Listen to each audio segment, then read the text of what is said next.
Thunder Bay's Development Services Division is applying to a federal fund that could provide up to $50 million for new affordable housing projects here in the city. The Housing Accelerator Fund is a $4 billion initiative to fast-track the creation of 100,000 new homes across Canada. Joe Sadowski has been covering this story and joins us live in studio. Joe? Thanks, Riley. The application was brought to City Council on Monday, and if it's approved by all levels of government, Thunder Bay could be seeing an estimated total of 1,700 new affordable housing units. It's intended to result in pretty significant change in terms of housing supply and also the type of housing supply. So, this program being very focused on infill development, right? So taking advantage of existing services, affordable housing, multiple forms of housing, and addressing that sort of like the starter home, missing middle housing that is becoming, particularly in Ontario, becoming out of reach.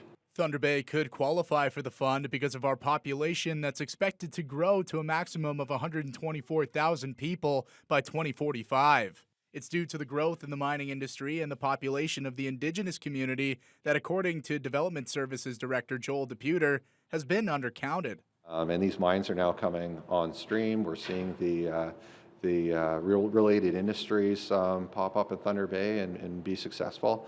The immigration efforts are very successful, and we're understand that our Indigenous population to be undercounted significantly. So we might think that Thunder Bay already is growing rapidly and more so than is reflected in the census. The CHMC's Housing Accelerator Fund has roughly $4 billion to spread across Canada. Deputer brought Thunder Bay's $50 million application to City Council on Monday, where they expressed their desire to take a closer look at the application. Because it's too much money on the table. When people come here to the city and bring a building permit to us, they bring it in and say, can you look at this, please? And then we tweak it and we send them back. We do it for a building permit.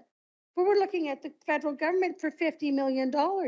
Deputer says it's more likely that the city will end up receiving closer to $20 million, and the application will be brought to City Council on August 14th for approval before it can move any further, and the application is due on the 18th. Joe Sadowski, TBT News.